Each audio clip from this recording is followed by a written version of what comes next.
Here we go, back again with another one-on-one interview. As always, shout out to my guys over at Ambush Sports Network. Follow them on Twitter for all things sports related at Ambush Sports. Today we are joined by former UFC Lightweight, the co-owner and head coach at Tristar Vancouver, the pride of Burns Lake, British Columbia, Raging Kajan Johnson. Kajan, how's it going? I'm very good. How are you doing? Very well, my friend. Thank you very much. I appreciate you taking the time. I know we've been trying to make it work for a few days now, so I'm happy to get it going. Definitely. Me too. Awesome. So first off, Cajun, TriStar Vancouver being a branch off from Firas Zahabi and TriStar Montreal would not exist without yourself. When did you know that you wanted to open up a gym, and when did you know that you wanted TriStar to be the name that it was that you were representing? Well, I've always kind of known that I wanted to own a gym. I've always taken great pleasure in coaching. I've always kind of been coaching. As long as I've been fighting, I've pretty much been coaching as well. It's just kind of the way that I was mentored by by Bill Mahood.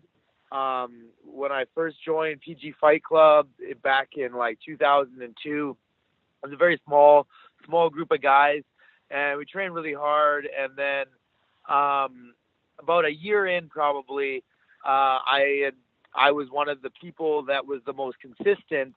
So when Bill would leave to go down to Vancouver and train with Dennis Kang because he needed more partners, then he would leave the gym to me and I would run the gym while he was gone.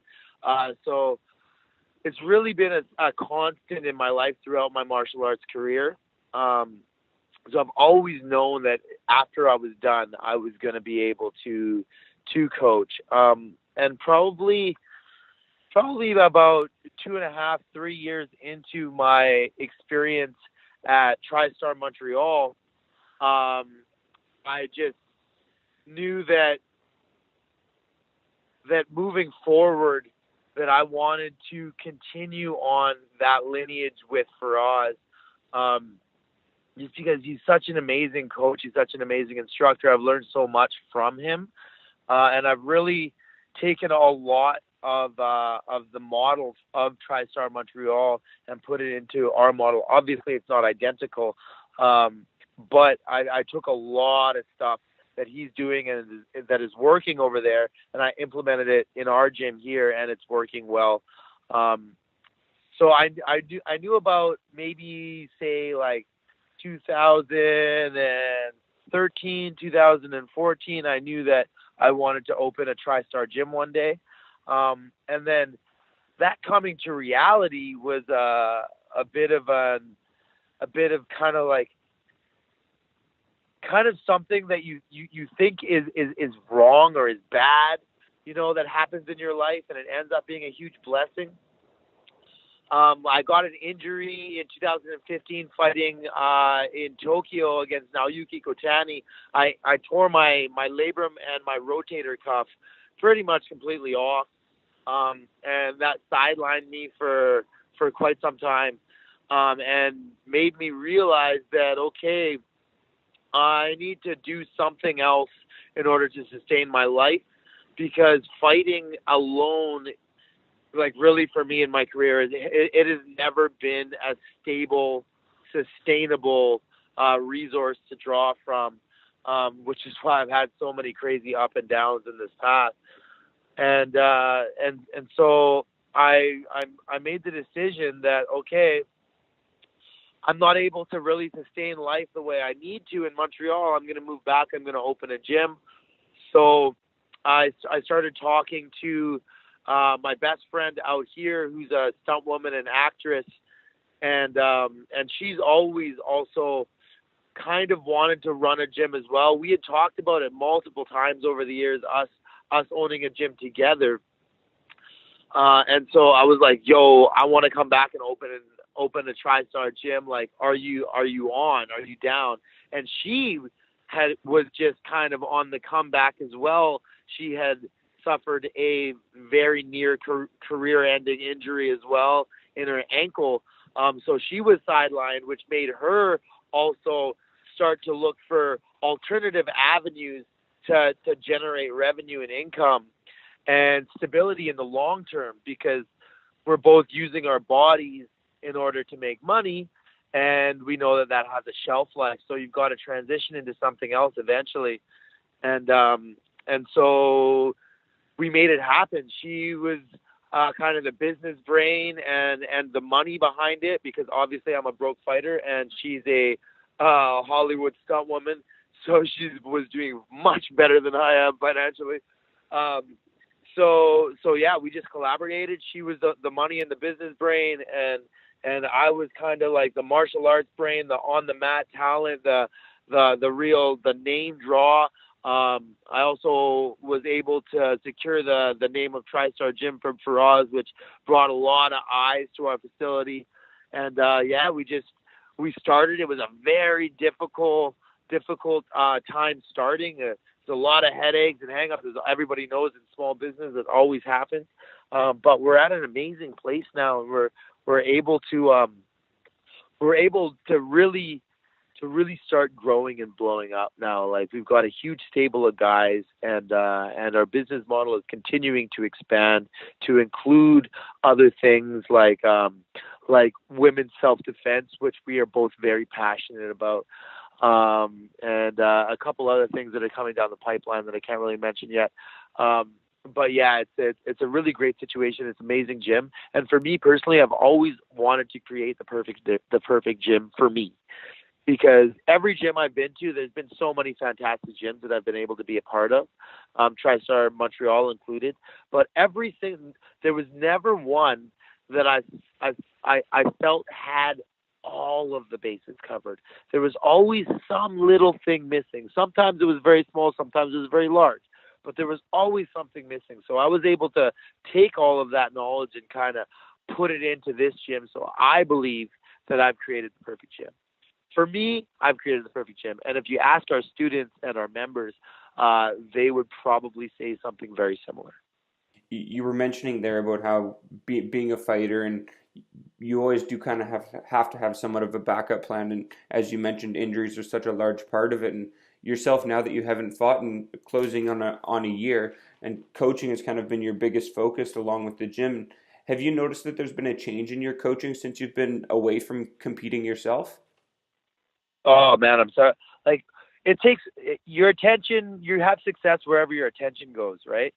Attention is money. Attention is success. So if I have to take attention off of the gym to put it into my own athletic career, there's just not possible for me to be as good of a coach.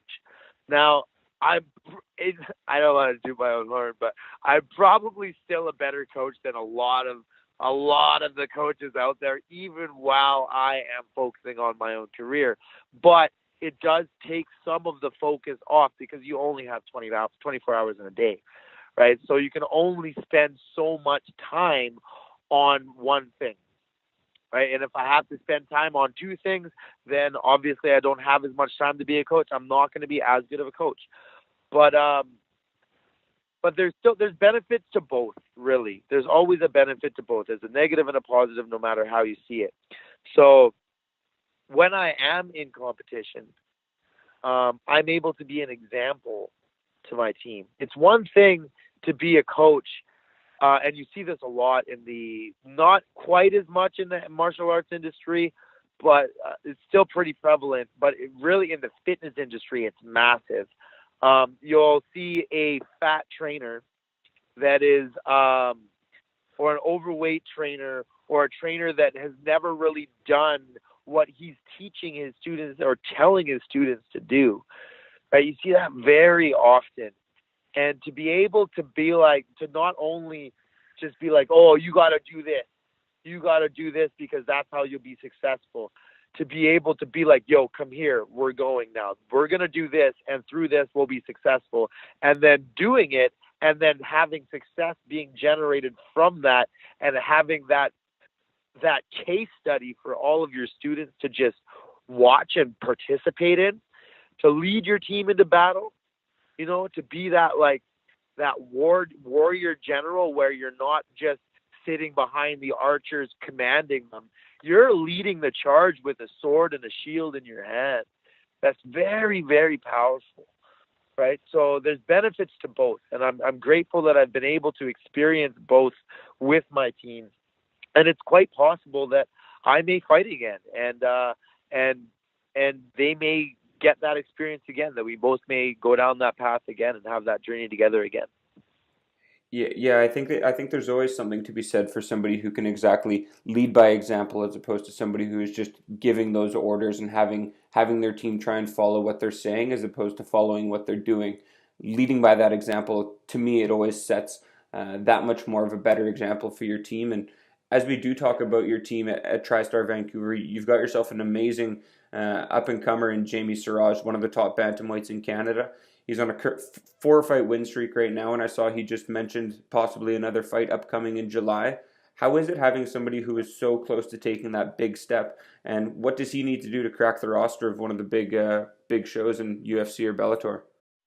Yeah, it's a real blessing to have him around as a further example of what we can create and what you're able to create with constant effort and with persistence, and also a testament to what I'm able to do coaching wise, because a lot of people want to see proof in the pudding before they sign on the dotted line, and I've been the coach of Jamie Siraj. I was his first MMA coach, and I've coached him consistently throughout his career. So I've really grown him from the ground up, from scratch. He did not do martial arts before he met me. A little bit as a kid here and there, but just like recreationally. He was not a fighter until he met me and I started working with him. And we've been working almost 11 years now. We've been working together. And yes, like you said, he's right on the cusp. And it's an amazing example for the rest of the team. And for him to get to that next step, really, it's just staying consistent. It's just staying consistent, staying healthy, and staying busy.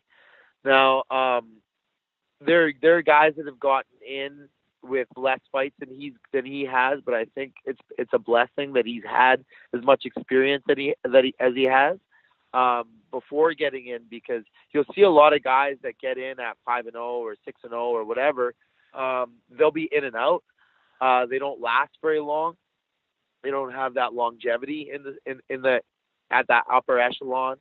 And I truly believe that once Jamie goes to the UFC, he's going to be in there for a very long time, and he will be making a run for that title, and there will be a championship belt around his waist. He's the third one in the lineage. First it was Bill Mahood. There was nobody before him. There was no MMA before that generation. They were the first generation of mixed martial arts in the West Coast. So he grew me. He made it to the UFC, and he had one fight in the UFC. He grew me, and he mentored me. I made it to the UFC, and then I had 7 fights within the UFC. I got very high up there. I fought some of the best in the best, and I did extremely well against them. Unfortunately, that belt, that very elusive belt, still escaped me. Now Jamie is the third generation. He is standing on the back on the shoulders of giants, so he's able to see very far. He's learned from all of our mistakes, and all of our mistakes have been all of the lessons that we've learned have been condensed into a package that he now embodies. So when he gets in there, I guarantee you will see a belt on that kid's waist. It's awesome to hear. And when you do talk about fighters that are special and fighters who have what it takes to get to that level, you've trained with a couple of the best, Rory McDonald and GSP. And can you just give us some insight into what it is that makes a fighter stand out as having what it takes and enough to get to that level? Yeah, so obviously consistency is key. If you're inconsistent in your approach to anything, you're not going to be successful, or you will have very marginal success, and it will be sporadic. It won't be a consistent thing. It will, like, one time you'll do awesome, and then another time you'll do terrible, right? Whereas the people that are the elite, they know how to be on all the time, and that's through consistent practice. So that's number one. Number two, like everybody at the highest level, everybody's consistent. Everybody is training 6 days a week, 5 days a week. Everybody is doing that. Everybody is working on boxing, wrestling, Muay Thai, Jiu-Jitsu. So one of the most important things for one to succeed at that elite level, you need to be different somehow, right? So you need to have some little bit of a different approach to how you're doing things than how other people are doing things, and that will be based around your own personal gifts. Everybody has different gifts. My gift, personally, is the ability to learn dynamic movement very quickly, speed, and agility. Those are my gifts, which is why you see me fight in the way that I fight, and it's a way that other people aren't doing. Nobody looks like me when they're fighting. I look completely different than everybody else. I'm doing things, I'm seeing things, I'm thinking about things in a different manner than everybody else, because I've created a game around my own personal gifts, my own personal strengths. Of course, you have to work on your weaknesses so they no longer are weaknesses, and you can defeat people there as well. But you should still be building a game around your strengths so that you are able to stand out from the pack and do things a little differently than everybody else. Just like George did with building a game around his jab and his double leg. That's his best ability. His real truth is based on his strength and his explosiveness. So his jab, which is his very explosive jab, it covers a lot of distance very quickly, and his double leg still again covers a lot of distance really quickly. And then once he's in, you can't get him off of you because he's so goddamn strong. Right? Rory McDonald, the same thing. He's one of the new breed. He's one of the new breed. He began in mixed martial arts. He wasn't a specialist at transition. He began in mixed martial arts, and his real truth, in my opinion, is his understanding of distance and his ground and pound. So you can see he built a game around his distance. Watch his fights and try to find somebody he can't control the distance on. The only person that he really couldn't control the distance on well was Stephen Wonderboy Thompson, and that's just because that's also his gift, and he has trained in martial art for his entire life that deals with only that. So it's going to be that was a hard matchup for Rory. That was a very difficult matchup for Rory. But other than that, Rory controls the distance against every single other person that he fights, and it's because he understands it much better than everybody else. And so that, if you're able to do those two things, be consistent and then build a game around your strengths and understand those strengths and make it different than all of those that you're competing against, you will be successful at an elite level. Yeah, I can remember even watching you when you were on The Ultimate Fighter. That was exactly it. Everybody kind of found your approach to it was maybe a little bit different. Your understanding of it was a little bit different. But as you said, that was kind of what separated you from people, was the way that you saw things, the way that you do move in the octagon. It's different, and it's not something that people see, and you're able to fully round your game based off of exactly that. So. Even then, I didn't even really understand that my gift was movement. I didn't truly understand how to use my own gifts. I was still operating with the knowledge of everybody else, just piggybacking on the knowledge of everybody else. I did not create my own system yet. It was after The Ultimate Fighter, after the Tai Hyun Bong loss, when I was 2 consecutive knockouts. Try to find another man that has been knocked out twice consecutively and had a successful comeback. They're very few and far between, I'm telling you. We're all sports. Now, the only reason I was able to do that was because I was able to sit back and take a completely different approach. I changed everything. After those 2 fights, I changed everything. And I learned how to fight in both stances. I taught myself how to fight as a southpaw.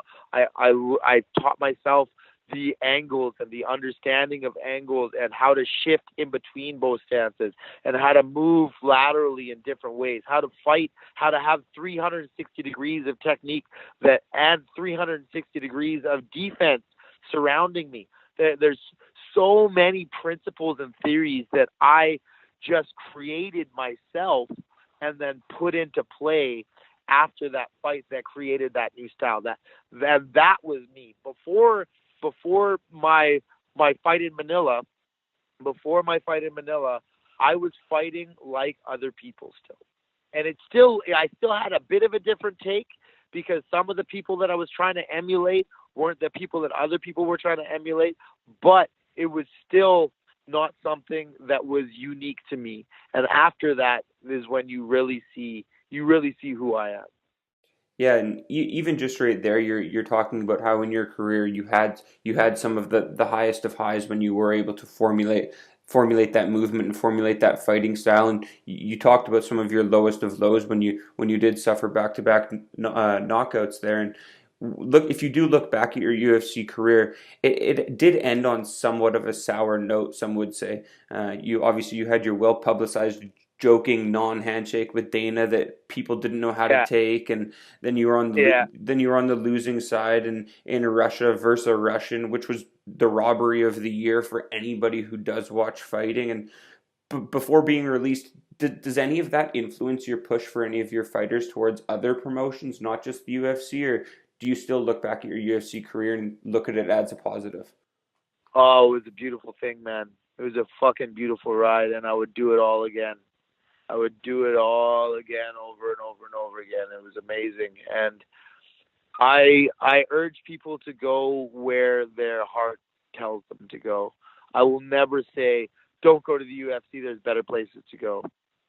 If you want to be recognized as the best fighter on the planet, you need to fight in the UFC, which is why they have the monopoly or monosopony that they enjoy, is because they have created a situation where they have exclusive access to all of the vast majority of the top fighters in the world.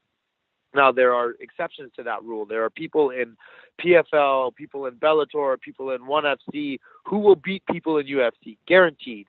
But there are way more of the best in UFC than anywhere else. So if your goal is to be recognized by the world as the best in the world, you need the UFC belt. And without it, you'll never be considered the best. You may be the best technically, and that may be a personal thing that you can know, but nobody else is going to know it.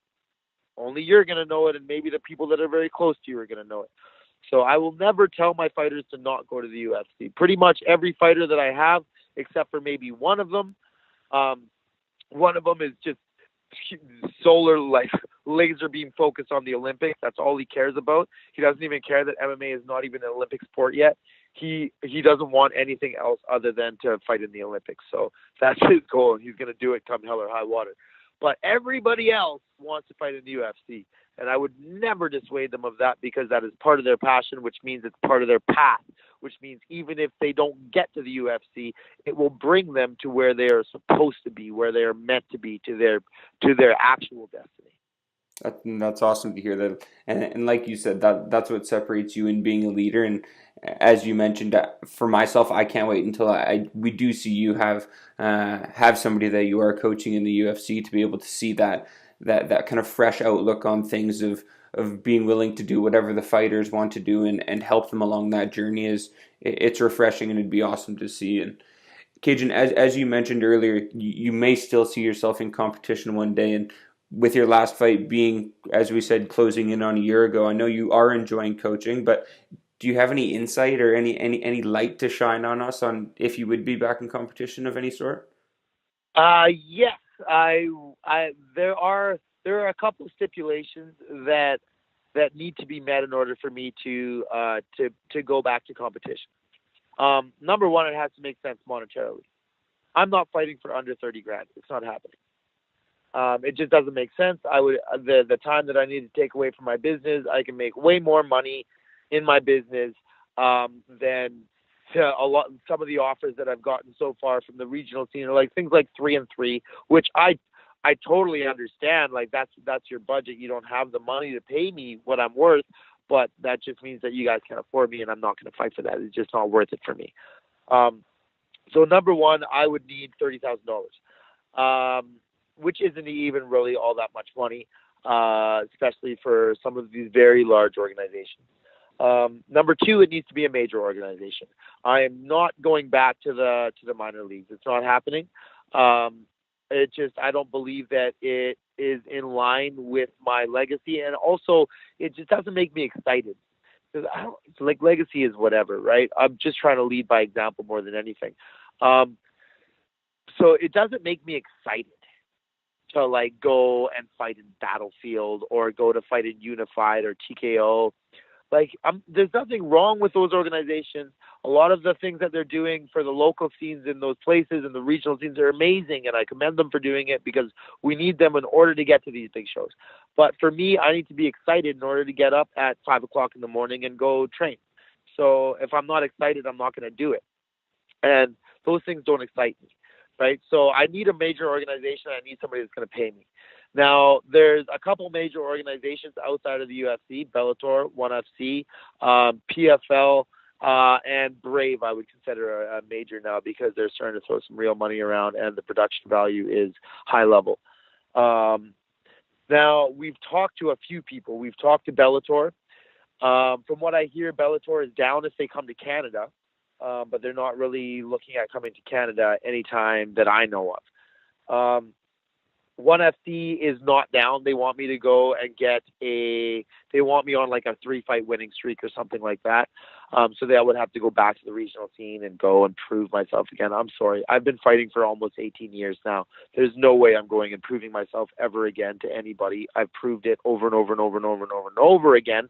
And if that's what's necessary, I'm cool to walk away. Like, I already set up my after career. I love the fuck out of my after career. Sorry for swearing. But I don't need to fight. I will fight because I enjoy it if it makes sense for me, right? So I'm not desperate, right? So I'm not going to go and put on a 3-fight win streak to go and try to get a couple more fights in ONE FC. It's not going to happen. So ONE FC's out, Bellator's out, probably. So that leaves PFL, and that leaves Brave. Now, there has been a little bit of talking with the people at Brave. And they look like it looks like like they've got there's some friendly people over there, and that may be a thing in the future. PFL is also something I'm extremely interested in because that's a huge paycheck, and also there's some Dagestanis in there, and everybody knows how I like fighting Dagestan. Kajan versus Dagestan round 3. Let's go. Sign me up. Let me know where I can sign up to watch that, and exactly whatever promotion it's in. I think you would have a lineup of people waiting to see that. Yeah. Well, I think it'll be a really fun time. No matter what, right? Like people, he hasn't fought in so long. Dude, I continue to improve, and I do amazing whenever I have time off. All my best fights have come off of layoffs. Almost every single time, my best fights come off of layoffs, other than the Rustam fight, which I do consider to be one of my best fights because I did win it. I whooped the Russian in Russia, and everybody knows it. I lost the decision, which is a completely different thing than losing a fight. This is just 3 people's opinions. 3 people's opinions who are not masters of martial arts, yet they are judging masters of martial arts. So just because those 3 people don't believe me or don't see what I see or don't see it how I see it, that doesn't change the way I see it. Yeah, couldn't agree more. I was having this conversation actually with Eric Anders in the UFC the other day, and we were talking about the entire judging and the way that it goes, and if there is a better way to do it. And he was maybe thinking of the idea of exactly having ex fighters be the ones who are the judges, because like you said, the people who are doing it right now, they're not masters of this. They don't exactly see the way that things are going. They don't judge it in the way that things are going, and the result of that is that we do get those decisions where myself, I went back and watched that fight with Ruslan the other day, and I was just sitting there shaking my head as to how did they come to this decision. But that's right? the life we live in. here's the thing that I want to know. I get like how Russian judges will score for Russian people. It kind of happens all over. There's always a little bit of bias. Even if you try to remove bias, you're still a little bit biased. Like it's really hard to remove the humanity out of the human, right? So I get why the one judge gave it to Rustam. I get why the other Russian judge gave it to me, but there was an American judge that is employed by the UFC that was in Moscow that was judging my fight. And I would really love to have a conversation with him. And I've tried to hit him on Twitter, and he doesn't reply to me for obvious reasons. But I would really be interested in what led to him calling that fight in the way that it was called, and if there were any other motivating factors other than just what was happening in the arena that night. Like, I just think it's very, very interesting and somewhat suspicious that the American judge that was employed by the UFC also saw it for Rustam when it was very clearly, if you understand the rules of mixed martial arts, it was very clearly a 2-1 victory for me. Yeah, perhaps there was an e-transfer in limbo at the time that just hadn't quite gone through yet, for all we know. So that's the only way that I can see it. Who knows, man? Who knows? We don't know what happens behind the curtain. We really don't. Sometimes I think that might be better off. Sometimes I think we don't need to know what's going behind there because I don't think it's always good things. Oh, that's why we need to know, bro. Transparency is everything. How can you change a system if you don't understand the system? We got to know what's going on so we know, is this actually working or is it not working? But we don't know because we can't see. I agree with you. I do. And lastly, Kajan, myself growing up in BC, going to high school with your protege, Jamie Siraj, who you've been helping for years, like we talked about, I've always had a vested interest in you, whether it be your fighting, your music, coaching, the opening of Tristar. I've always been very intrigued into what it is that you're doing. What does the future look like for yourself? What can we expect to see from you in the next few years? Well, I have 2 goals right now. I have 2 goals. My number one goal is always, 3 really. I have 3 goals. Okay, so my number one goal is to change people's lives, to help people be the best versions of themselves that is possible, right? And we can do that in a number of ways. We can do that with a lot of the young men of this world, and the young women that have that fight within them, and we can do it through martial arts. Another goal of mine is to create world champions, the greatest martial artists of all time. So that is my second goal that I'm pursuing constantly, every single day. And the third goal is to make Tristar Vancouver a multi-million-dollar business. And so that is something that that's where a lot of now that I have more time and I'm not so focused on my own fighting, that's where a lot of that focus is gone now, is to design programs that will, number one, change people's lives, but number 2, generate large amounts of abundance for everyone involved. For my fight team, because we all know that fighters don't make a lot of money. And I have a whole lot of fighters that are struggling to find a way to generate income, right? So if I can create an abundant gym, a gym with an incredible wealth, then it's very easy for me to continue to allow that wealth to flow down the chain to my fighters, right? And which will allow me to continue to create better programs and continue to build everything, right? So I want this gym to be a powerhouse, bro. A powerhouse on the scene. And right now, some of the things I'm doing, I don't see any other gyms doing. They're not into play yet, so nobody else is seeing them. But big things are happening behind the scenes. And I'm about to change the game. I'm about to change the MMA gym game. And I'm approaching it in a different way. And it's going to change the game. It's going to change how people are approaching things. And other people will be able to copy the model, and it'll make all of us more profitable. Because I'm telling you right now, MMA gym owners are fucking broke, bro. MMA, like everybody's like, oh yeah, okay, I finished my fight career, I'm gonna open a gym. Well, if you're using the gym model, the MMA gym model that everybody else is doing, if you're copying everything, copying everybody's pricings, copying everybody's schedules, if you're copying everything that everybody else is doing, you are gonna make not a lot of money. There's not going to be a lot of money left over. I hope you never plan on owning any real estate. I hope you don't, because you're never going to be able to do it on that kind of a salary, bro. It's not possible. So we need to change this. We need to change this. So I'm changing it for my gym. I'm changing it. I'm in the process of changing it right now. And then maybe later on, I'll be able to show other people how to do it. And that's another thing that I can monetize.